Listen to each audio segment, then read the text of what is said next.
Meron akong card dito. Ito na card. Meron akong ipapakita sa inyo ng mga magic. Meron ako ngayong Ace of Spades. Itong Ace of Spades, ilalagay ko dito. Then, kukuha ako ulit ng isang card. Ang isang card na to ay isang Ace of Clubs. Itong Ace of Clubs, ilalagay ko dito. So ngayon, sana yung Ace of Spades, diba nandito?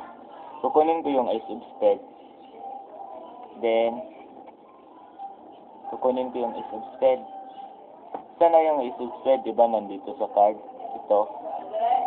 Ang naiwan dito ay Ace of Clubs, diba? Yung Ace of Spades kinuha ko. So itong Ace of Spades, ilalagay ko dito sa itaas. Then, ano nga yung nandito, diba? Ace of Spades. Ibabalik ko to dito yung Ace of Spades. So, ngayon, sana yung Ace of Spades. Ito, ang Ace of Clubs, ito, diba? So, pag ganyan ko, ibang card niya yan ang lumabas. Believe it or not.